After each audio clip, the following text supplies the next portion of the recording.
I'd like to call the regular meeting for the Nashville Town Council, July the 11th, to order. Would you please stand for the pledge?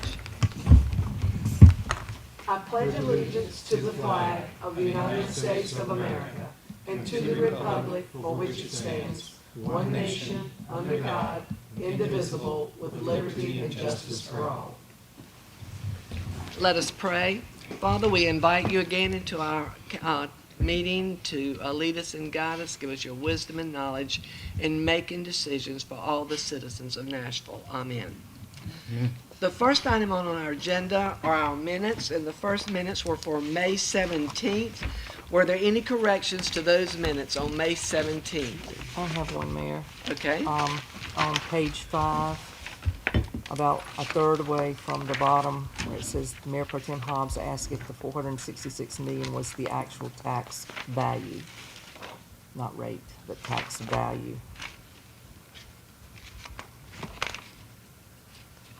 Any other corrections? If not, do I hear a motion that we approve the May 17th minutes? So made. Second. All those in favor, okay, say aye. Aye. Motion's carried, they approved. The next minutes are for May 22nd, 2023, the special call meeting. Were there any corrections to those minutes? Being none, move to approve. Is there a second? Second. The minutes for May 22nd, may I have a vote on those? All those in favor? Aye. Aye. The minutes are approved. And the last minutes for approval tonight are May 24th, the budget work session meeting. Are there any corrections to those minutes? Move to approve. Is there a second? A second by Ms. Hinton. All those in favor, let it be known by saying aye. Aye. The May 24th budget work session minutes are approved. We'll move on. There were no people signed up. Yes, excuse me. Mayor and Council, if I may, we do have a new library director. Brian Booth has returned. He was a library director once before, and he has returned. Brian, if you would please step forward, be recognized. Maybe a few words to the council. You sure can.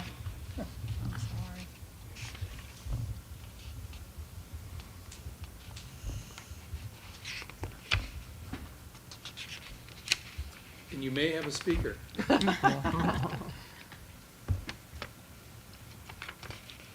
Well, I'll keep it brief, but I'm very glad to be back and grateful for the opportunity to be of service again, both in the library and to the citizens of Nashville, and hopefully to those a bit farther afield as well. So thank you. Thank you so much, and we're so glad to have you back. Thank you.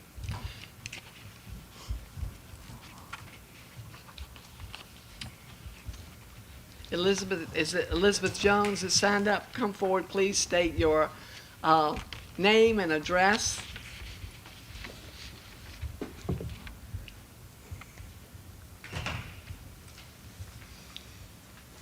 evening, how are y'all? Good evening. I'm Elizabeth Jones, I reside at 218 Regency Drive, Nashville. I'm here again after probably 3-4 years about my sewer. Not being able to get connected to the town of Nashville. And I'm just wondering what's going on. I feel like I've, been patient, and it's past time. I'm still going through the same things. It's been raining. So not being able to wash, don't want company coming over because you don't know whether your commodes are gonna flush or whether they're not gonna flush. And I'm looking for a resolution. Well, we understand where you're coming from, and we're working very diligently on a resolution. Actually, we have some good news to report. Good time. We got an email yesterday from the state Clean Water Revolving Fund that our application to install a sanitary sewer collection system for the rest of Regency Estates is being recommended for approval July 18th and 19th at the authorities meeting coming up. So Essex Road is also recommended for funding on that too. So We will know after the 18th. It looks really good. Anytime the staff recommends funding for projects, they almost always get approved, so. All right, I'm gonna hold So- you to it. I'll be back on, We've been working on it, well, I say Oh. we, but he has Yeah. been working on it, trying to find grants to get it, because we certainly sympathize with you, what you're going through, so. yeah. And I know he's been working on it, and, you know, I feel like I just need to put it back in front of you Well, we'll- from time to time, just to, Well, we appreciate your patience, and I hope that the next time you come, it will be with joy. I hope so too. Thank you. Thank you. Mr. Langston.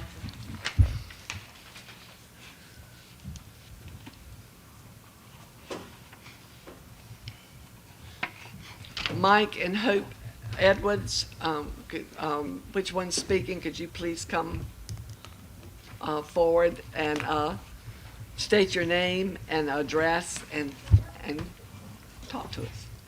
Hello, my name is Hope Edwards. My address, did you say? Yes. It's 1284 Cook Road, Nashville.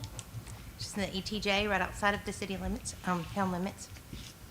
My husband Mike and I own and operate M&H Edwards Farm, and we have been a part of the farmers market that is taking place at the Nashville Junction since it began last spring, 2022. And so we are very excited about everything that's been going on out there. It's very close to our farm. It's about a mile from our residence and from our farm. And so the proximity for us, the location is perfect. We love the community. We want to continue to sell our produce and the things that we grow on our farm there. Our only concern is with the Saturday morning events that are taking place at the junction now seem to confuse some people in terms of exactly is it competing with what's going on Friday afternoons from 3 to 7 with the farmers market, and I believe it's confusing to the people of the town and the area that are coming from the community. We are paying the junction $1,500 a month, the town is, in order for us to have the farmers market there, which is a true farmers market. And then what is happening on Saturday, I just believe that it is, as I said, it seems to be somewhat replicating what's going on Friday, which I think lends itself to confusion. And so I think in the long run, it really has been a deficit to what's going on Friday afternoons from 3 to 7, which has already been established. So, Thank you for sharing your concerns. Corey or someone, can Corey, you I have- speak, help us understand? Yeah, what is going on Saturday morning? Bizarre. A bazaar. Yes, ma'am. Good evening, Mayor. Put you on and the spot, but anyway, thanks. council. The junction has been hosting what they're calling the Nashville Bazaar. I believe they've already had 3 of them. They're doing them every other Saturday, or they have 2 Saturdays in June, July, and August throughout the summer. So it's not something we have, but if you'll recall in that lease agreement, it does say that Mr. Hurt reserves the right to use that property whenever the town's not using it. And I don't think we had anything in there that said, one way or another, if we could, withhold that right. Was there anything in there that said that it couldn't be a Competitive with, farmer's market? I don't know that it did. I don't think it did. I think it just said that use couldn't be unreasonably withheld. So are they selling product? They vegetables and stuff? they It don't was have supposed- produce. They do have a flower vendor, and I believe they did have a meat vendor as well. Okay, flour and meat. And then they do have some like boutique type items, But no vegetables and stuff like that? not at the moment, no. Okay. okay, thank you. Appreciate it. Might need to look You need at to it. take a we closer need- look at it. Yeah, we need to take a closer look at that because we don't want to be in competition with No, our no. farmers market. Mayor, before we go any further, the minutes that we already approved, if we can go back to page 21.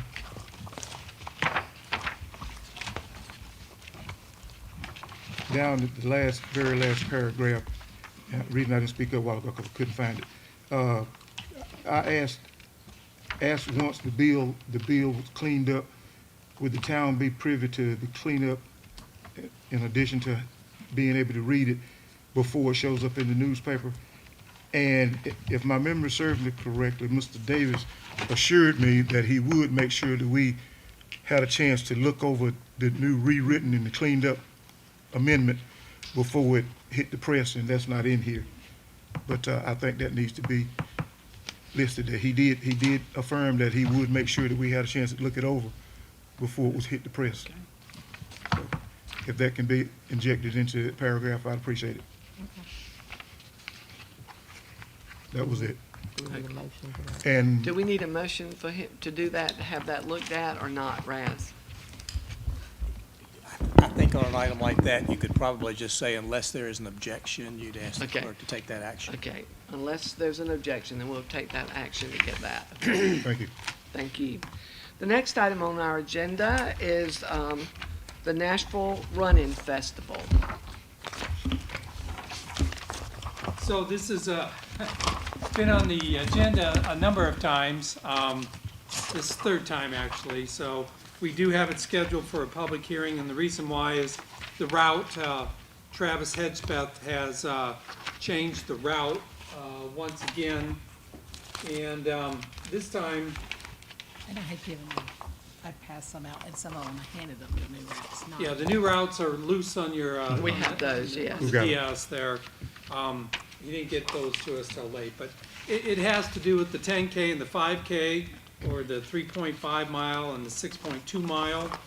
And the route he had was putting runners on Cross Street and Alston Street, which are state routes that are heavily traveled.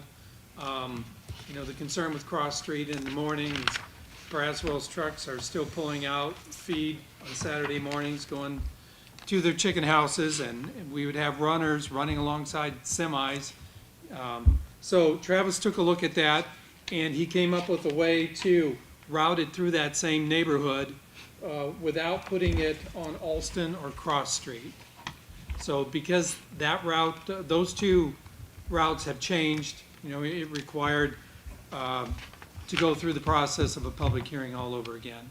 Now, Chief Deputy Boykin has been working with Travis on the route and the logistics of it all. He does have it starting in the courthouse parking lot, going across Washington Street and using a portion of Barn Street, which will be barricaded off or coned off for runners only. I mean, it's still a 3-lane road. One of the 3 lanes will be used for northbound and southbound, and the 3rd lane then exclusively for runners for that. And so that's the 1 mile course is on Barn Street. The 3.1 and 6.2 is Barn Street and Body, portions of Church, Womble Street, Joyner Street, East Green Street, then back to Body Street, out on Railroad and Old White Oak Road until they reach the required distance. Then they come back in, head down Barn Street to the finish line for those two. And then, of course, the half marathon and the full marathon, the same route in town. And then once they get out on White Oak Road, they turn on Cook Road, and then from there, Old Bailey Highway, and south of town and around and back in on Old White Oak Road. That loop is done twice for the full marathon, once for the half marathon. And having talked with Chief Deputy Boykin, he's confident that these routes are doable and have the best interest of both the runners and you know, the local public people here in mind when we're doing those. So do I hear a motion to go into public hearing if anyone would like to discuss this? So made. Second? Second. Is there anyone here that would like to address this run-in festival, the routes for the run-in festival? If not, do I hear a motion to come out of open? Second? Second. All those in favor, let it be known by saying aye. All right. Do I hear a motion for us to approve these routes? Mayor, move that our police department has examined both of these routes, all of these routes, and have deemed them to be safe for the general public and for the runners.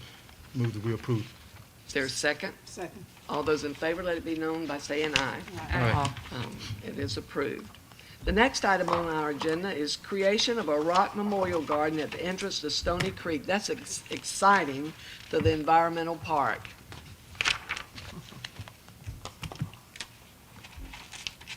Good evening again. So we have received a request from Brittany Winstead, who is here with us tonight, and her family to create a rock/memorial garden. We've identified a spot at the entrance sign at Stony Creek Park. So I'm going to turn it over to Brittany, let her tell you a little bit about it. Hello, good evening. Hey, Brittany. So as he said, my name is Brittany Winstead. First off, I just wanted to thank you for letting me kind of present the idea to you guys. So just to give you a little insight as to why I want to do this garden, my sister, Lauren Winstead, passed away a little over a year ago on Memorial Day. Her and her friend Sarah Irway passed in a river accident on the James River in Richmond, Virginia. We grieved really hard for these losses, and while nothing can replace that, we figure maybe a memorial garden, some sort of rock garden would be good for them, a good way to honor them. So over the last year, we've spent a ton of time at the James River in Richmond, and we saw a space that in one of their parks that just kind of needed some sprucing. So we worked with the Parks Department and friends and family, and we got a rock/memorial garden done in Reedy Creek in Richmond. However, Lauren lived her last year and a half in Richmond, but her first 22 years were spent here in Nashville. So this is home, for her and for me and my family. So we would like to create a similar thing here in Nashville. This is where we created our memories. This is where we had those long-lasting friendships. Most of our family still lives here. So it's important that we have somewhere here that people can kind of come together and remember them. So for this reason, I am asking for approval to move forward with a rock/memorial garden at the entrance of Stony Creek Environmental Park. My family and I will provide all the materials. We will do all the labor. We will assist with maintenance. We really are just asking for the space. We will do all the work. I've worked with Christine Rickey. She's a biology instructor at Nashville Community College. She helped create a list of native plants that we can plant there, so it'll all be native species. I have a list of those if you'd like them. I've also been in contact with Luke Murray, who owns Allen's Nursery, and he will help us get all the materials we need.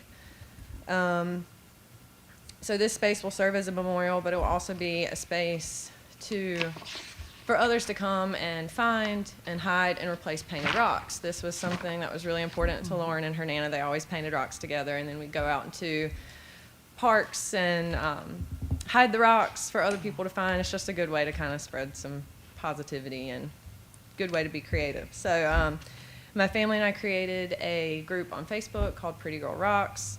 It's a way for people to take pictures of their rocks, where they hid them, pictures of the garden when they come to visit. And just a really good way to kind of build community, which is something that was really important to Lauren and Sarah. So just a little about them so that you understand how important the creativity and sharing love and positivity is. That was what they preached more than anything. Get out, explore your space, build community, and share some positivity. So with your approval, I would love to be able to move forward with a rock/memorial garden. Thank you so much, Brittany. I think it's a fabulous idea. What is the desire of the council? I think we need to do this. So do I hear a motion to approve and give Brittany and her family permission? Second.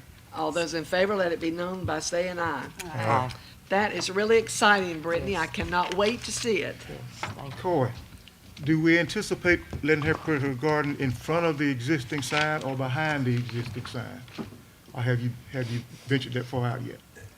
We can nail down the exact parameters of where that's at. We've kind of envisioned it kind of both, all the way around that sign. Around the with the sign. sign in the middle of it. Oh, okay. We'll work out the details of that. I think it's a great way to honor It family. is. And plus it'll beautify it'll around the beautify the sign. entrance to the park. Okay. So that'll be great. Now let's move on to our old business. The first item is the certificate of sufficiency on the Forest Hill Cemetery annexation. Randy? Mayor and council, we had staff submitted a petition request. We discovered the north 6.1 or 6.8 acres of the Forest Hill Cemetery is not in town limits. And it seemed appropriate that all of the town cemetery be in town limits. So it was just a matter of having the property surveyed, coming up with a legal description, completing the application that was submitted at a previous council meeting. The clerk at the last meeting was directed to investigate the sufficiency of that application, which has been done. The clerk's sufficiency certificate or certificate of sufficiency is attached. Also attached in the agenda packet is Resolution 2324, accepting the clerk's certificate of sufficiency of the annexation and scheduling a public hearing on the annexation for August 1st. Are there any questions? If not, do I hear a motion that we pass Resolution 2023-24, accepting the town clerk's certificate of sufficiency on this annexation? Excuse me, Mayor, I'm just looking at the resolution, Lou. The date it says for the public hearing is August 11th. Is that correct? No, No, it's gonna be August 1st. one too many ones. Yes. Thank I you. have a new keyboard now. I've got it today. Had a lot of problems with it. Thank you. So I had a motion and a second. All those in favor, let it be known by saying aye. All right. The next item on our agenda is the rough grading. No, it's not. It's the Nashville Business Center shell building.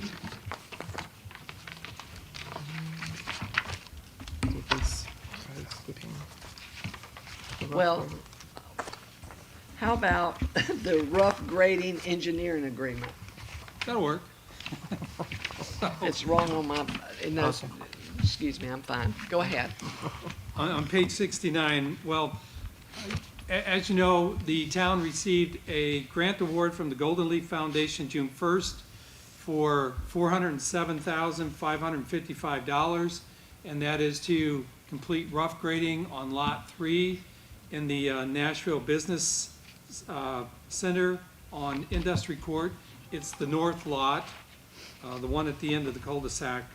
So with that award, we can proceed with executing a professional service contract with the town engineer to design and plan and specifications and oversee construction of the rough grading of that project. We received a proposal from Stocks Engineering for this project.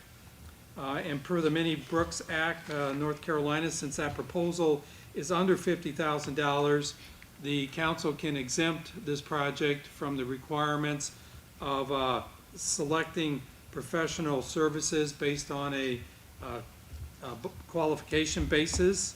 So we have in the packet this evening Resolution 2326, which does do that. It exempts the town for this project from that qualification-based exemption selection procedure and awards a rough grading contract to Stocks Engineering for $38,265. Now, we do have Kevin Varnell with Stocks Engineer here with us this evening. If you would like, have a question about it, he's here to answer. If you wouldn't mind, Kevin? Any questions for Kevin from the council? I just need a clarification for myself, either Randy or Kevin, either one. When we refer to it as rough grading, we're not talking about the clearing that we already did. We're talking about the building up of the low spots in the back and leveling it off like that, right? Essentially, at this point, we're going to be Preparing it for- designing and preparing a building pad for the building to sit on, Okay. for the building to be constructed. So everything will be in place now to build the building. Gotcha. That's what I thought, but I want to make sure. Any other questions? Yeah, there are two different figures, the 44,750 and then the 38,265. Yes, Which I one- did which one see is that. The actual contract, when you add up the numbers, is $38,265. Does That that- 44 was the cost estimate for the engineering contract that was included in the Golden Leaf application. Does that come from the 407, the grant? It is all covered by the grant. Okay. Thank you. Do I hear a motion to approve this resolution exhibiting the town of Nashville? Okay, I hear a motion to accept. Second. All those in favor, let it be known by saying aye. Aye. Aye. The next item on our agenda is the Junction Parking Lot and Stage Project. Mr. Lanson? So we've received construction bids from 4 area contractors to construct the Nashville Junction parking lot and stage per the plans that Stocks Engineering drafted and the council approved back on May 2nd. The bids are from Anderson Company from Tarboro for $501,685. BCS Contractors from Nashville of $603,527. Turnkey Contractors from Rocky Mount for $536,691. And one from Weaver's Asphalt Maintenance Company from Rocky Mount for $864,056. And with that, I'll turn it over to our engineer, Kevin Varnell. Randy stole my thunder a little bit, but the answers, we did get 4 bids for the contract. We had $640,000 in the budget for this work. And right now, we are recommending the town of Nashville enter into a contract with Anderson and Company for $501,685.68. Thank you. Do you have any questions, council? Was our budget 635 or 640? You said, It was 635. Yeah. Any other questions for? Maybe one thing for discussion, if the council wants, we have money, more budget than what the bid came in. One of the requested items, when we were negotiating the junction project with Michael Hurt, was see if we could put some type of fencing around the venue. I think Kevin has taken an opportunity to maybe explore some costs, some fencing. Yeah, I've requested some prices from different fencing contractors, and I have not received those back yet, but once we get those, I'll bring those back to council for you guys to look at and figure out what you want to do at that point. Now, where's the cost of the buffer or the hedgerow that's gonna go around That's something by that, the houses? that is not included in this. This is not just for the included. site work. So that could be That's part of something that. we had talked about Parks and Recs could help with, or we could purchase the materials and then have planted. So we didn't include it in the contract, just reduce the markup. Okay, all right.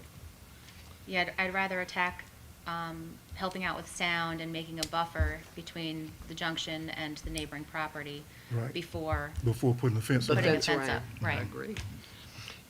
Okay. Thank you so much. Thank Do I hear a motion to approve the resolution 2023-28 awarding a construction contract to Anderson and Company out of Tarboro in the amount of $501,685.68. Motion to approve. Second. All in favor, let it be known by saying aye. Aye. Motion carries. Okay. The next item on our agenda is the rec center remodeling. Coy?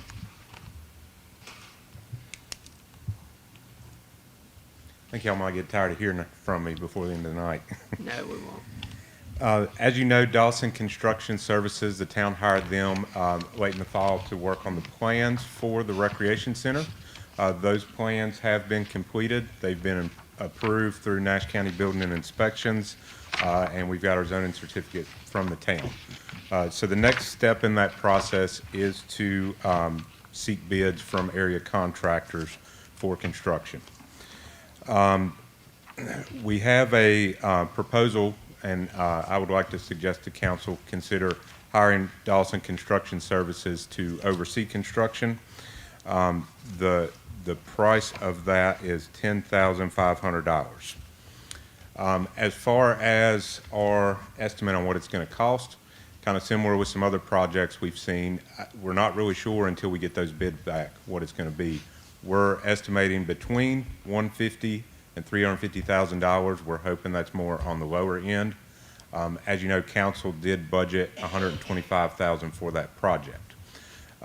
We have requested funds from Representative Alan Chesser in the amount of $350,000. That is, as far as we know, still in the state budget. We're just waiting on them to approve the state budget. So since the cost of these professional services is under $50,000, the council can exempt this project from the Minnie Brooks Act requirement of using a qualification selection process for selecting architect, engineer, or other professional services. And we have Buster Dawson with us tonight. If you have any questions on the plans or on the project or rec center itself. Are there any questions for Mr. Dawson? Any questions for Chloe? Would the 10,500 come from the 125 that's already earmarked for? Yes, ma'am. And, you know, we put some language in here. If I foresee, regardless of if we get those state funds, needing to hire Dawson Construction or another firm to oversee construction. I don't have a whole lot of experience in that myself. But we did put language in the resolution there saying that it was contingent on those funds. If that made council more comfortable to do that, we can certainly do it that way. Thank you. And we don't anticipate this retrofitting to cost us $350,000. We do not foresee that, no. Well, we hope. Okay. Any other questions? Yeah, it's the staff's recommendation that if we don't get the earmark from Representative Chester in the upcoming state budget, that we don't then hire Dawson Construction to bid this project out and oversee the construction. We would do that in-house. What all is this covering as far as overseeing the construction and the bidding process? Well, the scope of work is on page 104, and we do have Buster here. Buster, would you like to answer that for us?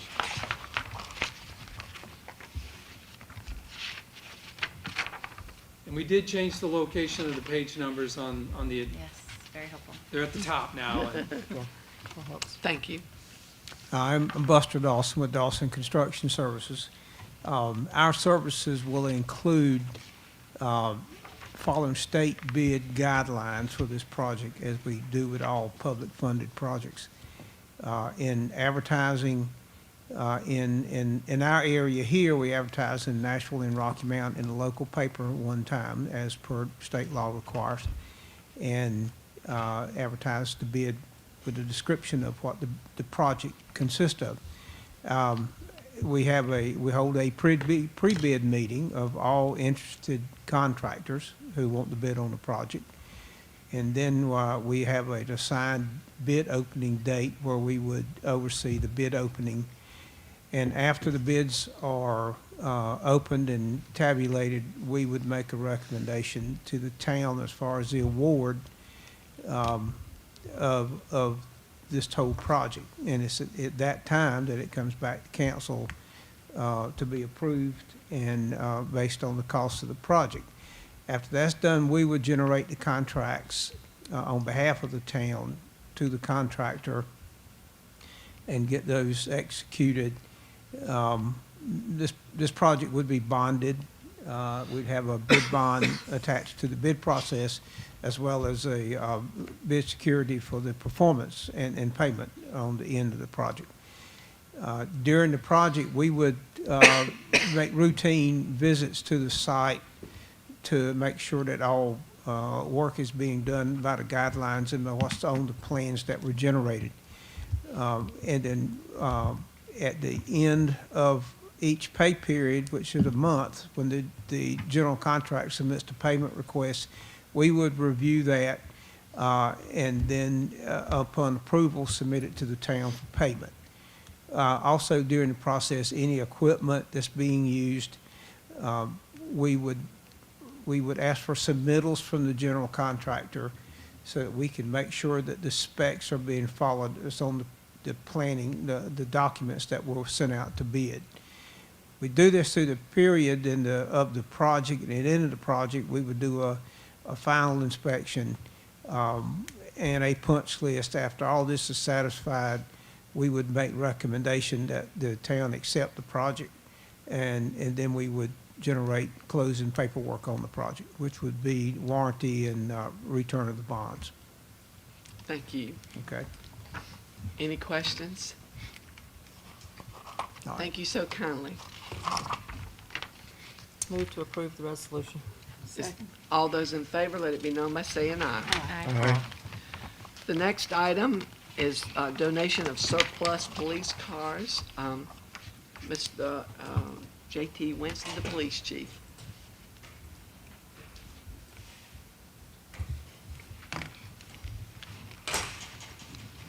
Good evening, how are y'all tonight? Good. We are fortunate enough to, y'all allow us to get rid of cars and get new vehicles so our fleet stays up, maintained, and that our officers are safe while they're driving. Other agencies are not that fortunate, and last year, well, a few years ago, we didn't have equipment to have less lethal means, so which when we're dealing with somebody that's got a knife or they're combative or they're just having some mental issues, we didn't have any tools or whatever to utilize. Town of Spring Hill was, excuse me, nice enough to donate us tasers enough to outfit our entire police department. It's just small municipalities helping each other. Well, they've reached out and asked if we had any surplus vehicles that we were getting rid of this year. Myself and Chief Boykin looked at our fleet of what we were getting rid of and picked out the best two out of the fleet that we were getting rid of to donate to them if y'all would allow it. The equipment will remain in there because one of the cars is a Crown Vic, which they don't even make parts for no more, but it's still in good running order and working order. The equipment would stay in there. And same thing with the Ford Taurus, that the equipment is outdated. It wouldn't fit nothing else that we have coming up online because it's all already fitted in there. So we would ask that we would be able to donate and help another agency. They had some vehicles get wrecked and they're unable to afford to financially recover from the vehicles. And these cars that we're going to give them have been deemed surplus? Yes, ma'am. What's the value of these two vehicles? On Gov deals, the Crown Vic would go anywhere between $1,500 and $5,000 roughly, and that's without the equipment. If I putting what I've seen in the past history, and the Ford Taurus the same way with the amount of miles. Both of them have over 100,000 miles on them. Without the equipment in it, they would go between 1,000 and 5,000 per car. So How many tasers did they gave us 10 to 12 and some extra batteries and cartridges and stuff. So it. And the cost, if we had to buy that ourselves, would cost. If we had to buy all of that right now, to outfit it right now, you're talking $40,000-$50,000. Did you say 40 to 50? 40 Yes, ma'am. Mayor, I have no problem with that. Would you like to put it into a motion, please? I would like to enter a motion that we do allow the police chief to donate, the town and the chief to donate those two excess vehicles to the town of Spring Hope. It's all a part of helping each other out. Do I hear a second? Okay. And please All thank those them for in- the tasers. All those in favor, let it be known by saying aye. Aye. Thank you so Thank y'all much. so much. The next item on our agenda is fishing and boating on town ponds. Coy again. So recently, we have received some inquiries from citizens asking whether or not fishing and boating is allowed on the pond the town owns off of Western Avenue. We've been calling it the Smith Pond. It is on the 30 acres of land that the town was donated, I believe, back in 2019. And they have also asked if the town would consider making improvements along the bank of that pond to make it more accessible for these activities. Also, the town owns a pond in the cemetery, and there is language in our ordinance that prohibits fishing. It reads in section 10.5, there shall be no swimming, sunbathing, or fishing in or around the pond located within Forest Hills Cemetery. So we discussed this at our last Parks, Rec, and Cultural Resources Advisory Board. And the reason for that, in the 2022 Comprehensive Parks and Recreation Master Plan, fishing was identified as one of the high priority amenities that citizens recommended in those surveys and all the work we did there. gathering public input. So we were looking at the cemetery pond before we got inquiries on the Smith Pond to see if we wanted to try to allow fishing there, put some rules in place that would make sure that when there's a service going on there, that people wouldn't be fishing down there or do anything that wouldn't be respectful in the cemetery. So at this time, we're just wanting to start the discussion with council, see if that's something you're interested in us pursuing, to put some rules in place to allow fishing in those ponds, to take steps to make those ponds more accessible. Some of that we can do in-house, just cleaning up around it, cutting a little bit of the brush and trees down. Long-term, we could seek funding sources if we wanted to try to build a fishing pier or some parking areas there at the Smith Pond. So we do, one question we had was regarding liability, and Matt Joyner, our Human Resources Director, reached out to the league, and we do have a meeting with them on July 26th to go look at both of those sites, lay eyes on them, and kind of discuss what type of liability the town assumes by allowing or not allowing those activities. So should we table this until we get that information, you think, before we do? And it's the desire of the council. I don't think, we were looking for a motion to say yay or nay at this point. Just if you think it's a good use of our time to consider, to continue going down that path, seeing if that's an option we want to allow. Mayor, there are some people here this evening that would like to speak on this, if you wanted to recognize them at this time. Okay. Okay. And before they come, Corey, do we really want people consuming fish that come out of a pond with a possible runoff from a cemetery? And, that's one of the things that maybe the league can help us answer as far as the liability of that. I mean, you can also look at doing catch and release, Right. if we wanted to word it that way as well. 'Cause I went by there this afternoon, and there was a guy standing out there fishing, and it looked like he was pulling something in, but I didn't see what he got. But catch and release would be an option for us to look at. But I think we need to put whatever we decide to do, is to put a disclaimer on it that the fish out of that pond leaves the town at no liability for anything that may come after that. Because I don't want cemetery caught fish. Well, I would say out of any pond, no liability. Yeah. Yeah, definitely. You're at your own risk. And for the Smith Pond, are they requesting boats as well? Or you're looking? That was, I believe we've had some citizens that have put boats, like a kayak, to be able to so get around and motorless canoe in boats. there. But they went around to the backside and put that in, or did they do it from the street? I'm not sure on that. Who was it that wanted to speak and let us Yeah, know maybe they maybe have more something detail? Corey, we might need to get input from the people on Haley Drive and Lakeview and Yeah. find out how they feel about it. Yeah, and that's the other interesting part about that pond, that the town owns the property on the back side and on the Western Avenue side. The parts of that pond that is everybody's backyard, the town does not own any land. We own the water. That's the property line. The So shoreline. the shoreline, thank you. Okay. So the access would have to be on the front and the back if we did go that route.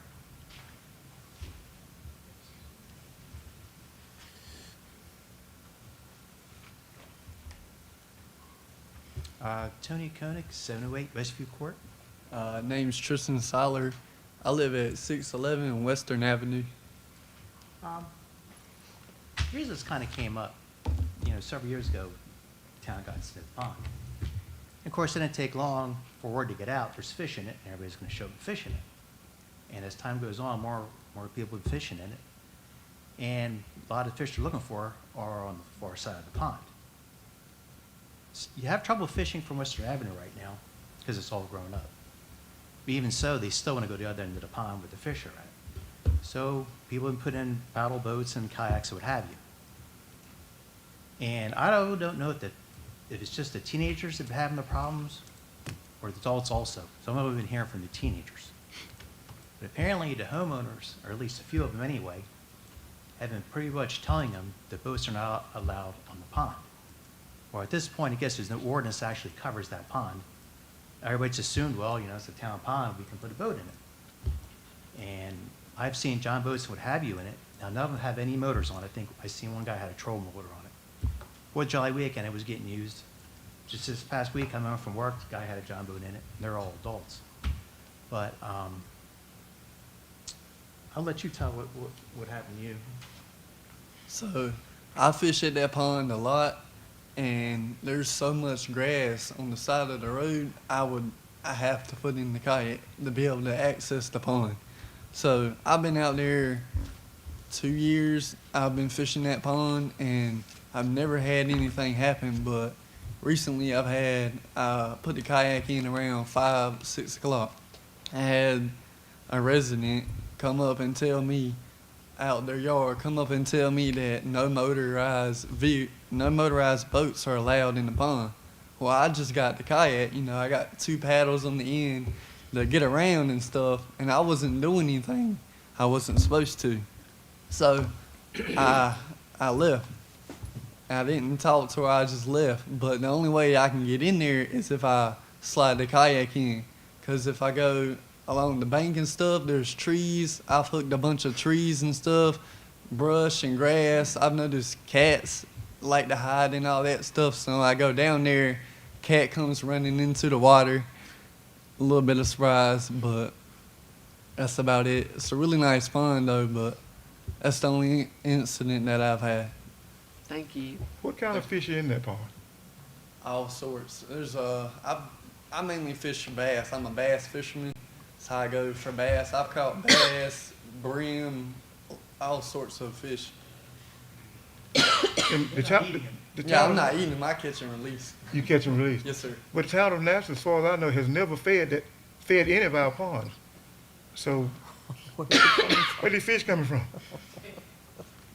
I've known that pond to be there forever, and nobody's ever fed that pond, so must be, I got a hand in the back. They're reproducing. That pond has had fish in it since 1958, 59, and I fished in it as a little guy. You could walk around, no trees, but big snakes. So it should be some whoppers in that pond. You get around about the size of your hand. Okay. And the thing is, I guess the issue right now is there really is no rules down there, Right. one way or the other. Of course, some homeowners, I guess, I can understand they want to go in the lake because they're used to having it to themselves always in the past. Okay, so let's say you decide, well, we're going to kick off the citizens of Nashville, we're not allowed the kids down there. Okay, well, you can tell the homeowners you can't fish down there either. I don't know if you want to have that fight because they're going to say, it's my backyard. I don't care if you're pond or not, I'm using it, right? Right. So you're going to have that issue. But in the meantime, though, and the chances are you can't come up, like you say, you can't come up with an agreement tonight anyway. But the problem is right now, we're sort of in a state of limbo. Can you fish here? Can you not fish there? Do we need to have some temporary rules? Because my concern is, if they go out there again, because I've heard from other teenagers, just that him being my neighbor, I started paying a little more attention. My concern is, if somebody goes in there and puts a cab or something like that in there, next thing you know, they're gonna pick up the phone. And next thing you know, we're gonna have law enforcement out there. Well, nobody wants to have any contact with law enforcement, and the kids aren't looking for no trouble. Right. And then, of course, our police department is going to rock and a hard place because, yes, a town pond, there's no rules say you can't fish there, so chances are they're probably going to be asked to leave, right?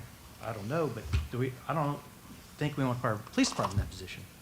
Meanwhile, we still got people down there fishing. So let's say this week I seen a guy near the boat. Got used over 4th of July weekend, and the week before that it was used pretty good. So it's kind of a state of limbo what we can and cannot do right now. So I'm wondering, do we need to post some temporary rules or just kick everybody off? And if you kick the kids off, you're going to kick everybody else off. I guarantee you that's you're going to hear something about that one. Yeah. So I guess the question is, you know, what can we do about it right now? Maybe just kick everybody off, or because I guarantee you the kids are still going to try. The ones that are not even here, time to even know about it, just going by, they're going to go fishing. They're not even thinking about this meeting tonight. You know what I'm saying? But I just don't want to see somebody pick up the phone and call law enforcement, and then we got a bigger problem. Man, I would suggest that we leave it alone right now until the court has an opportunity to investigate and come up with some rules and stuff that we can apply for or against fishing. And one final question, son, how tall are you? 6'6". Oh, me. Good God. But you know, it thrills my heart to see teenagers enjoy fishing. That's right, yeah. And staying out of trouble, you know? I Yep. just think that's great. But anyway, thank you for coming and sharing your concerns with us. We appreciate it. Huh? We can't say one way or another We can't until we say hear one back way from or another. liability. As long as the police department gets told they're okay. We just leave it alone. That's where we're huh? sitting at right now, right? Just tell them to. But we will look at this and get back with everybody as soon as possible on that. That's what I say. Keep doing what you're doing till we change it. That's right. Thank you. The next item on our agenda is, Mayor, could you ask for a motion and second to table for further review? Yes, Table. she did. I'll second. Okay. all those in favor, let it be known by saying aye. But I think Aye. the instruction to Coy is to move forward with. Right, Right. yes, right. Mhm. Okay, Matthew. Good evening, Mayor and Council. This time we do have 4 personnel policy changes that I'm presenting. The first item is cost of living adjustments. I talked with Randy. We felt a need to specify in the policy that someone that just started and we brought in a competitive rate shouldn't get that cost of living until the next fiscal year. So this policy would just state that you have to have 6 months of tenure to be eligible for the COLA if it's approved each fiscal year. The second item in the personnel policy, conditions of employment. Sometimes we have to do fitness for duty evaluations for employees, like police and fire. Some of the people that they usually see are not always a physician. It could be a licensed clinician, so I just added the wording in there to specify that. The next item in the policy was the employee benefit section.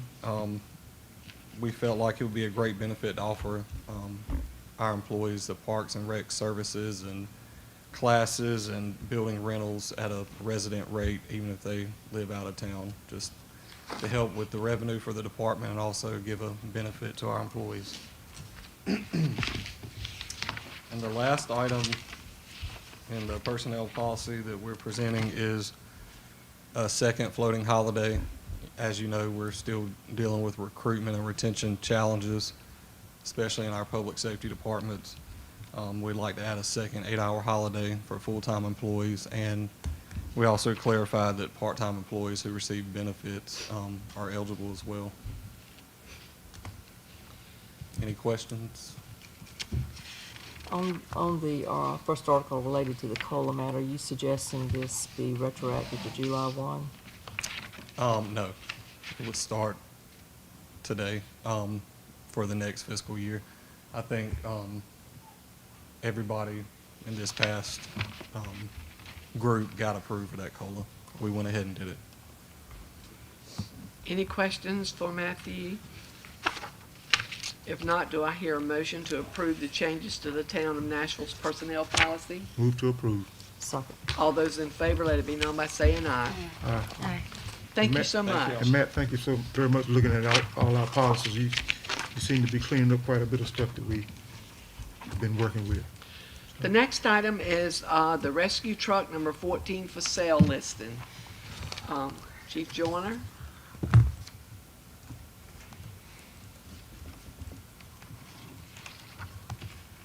So we had talked back when we were doing the budget about selling the rescue truck because of the size of the truck and what we're trying to do now with the, we've gone to battery size tools so we can run those on the fire engines instead of having the great big rescue truck with the hydraulic reels and all the different things that you need on there. So what we wanted to do was sell the truck through Brindley Mountain, who is a fire truck. They sell used fire trucks all over the United States. They take fire trucks. The truck will stay here. They sell it. Whoever's going to buy it comes here and picks it up. They follow the North Carolina guidelines that it has to be sold to a fire municipality or a municipality, a town or a city, or it has to follow all the guidelines that the state sets forth on that. If you remember back, I know Mr. Larry was on the council and Ms. Hinton was on the council.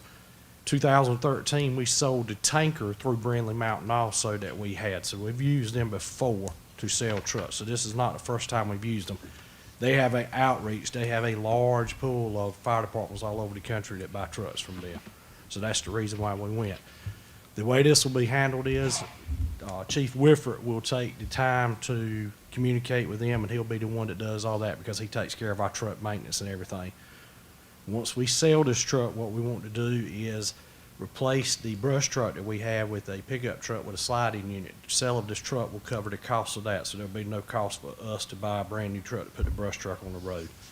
Once we do that, is look at selling that brush truck, taking the money from that and doing some upfits to the older engine that we've had that we need to do some maintenance on to cover the cost of that. So we're actually selling a truck to buy a truck to replace the truck. So we're actually taking some of those older trucks out of the fleet by selling some of these off to put newer stuff in the system for us. So that's what we're trying to do. Thank you. Are there any questions for Chief Joyner? We're talking about the bread truck, Yes. the Coca-Cola truck. The Coca-Cola truck. Okay, I got you. Sorry. I just have one comment with regard to the contract. On page 124, the second to last paragraph where it says payment of the commission will be made to Brinley within 10 days after the sale of the subject apparatus. I just wanted to add to that pursuant to the above parameters, so that if we were to find our own purchaser that was not a referral from them and sell it to them, that we wouldn't owe them a commission. Right. That's it, though.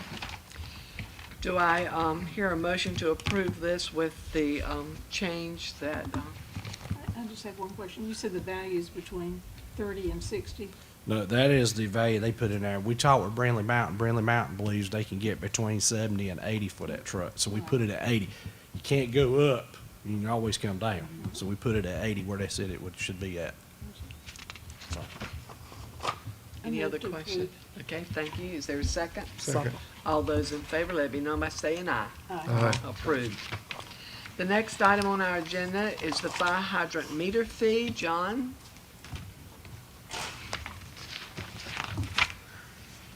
So recently there has been some demand from contractors that are temporarily in the town doing work to, instead of going to the town shop, buying bulk water, hooking up to a hydrant and getting water that way.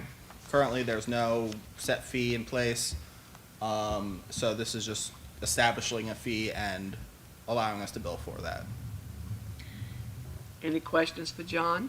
Can you just explain a little bit more what goes into this? Because we're talking about the purchase and use of several fire hydrant water meters equipped with backflow preventers. Maybe defer to Lee. And what's the cost of the meter? Right. The meters are like around $3,000 or so. That's why the fee is so much higher than a normal one, because they're only there temporarily. These prices will, with the expected demand, will surely be break even within 5 years and probably 3. How many meters do we need? I think we have two. Do we have 2 or 1?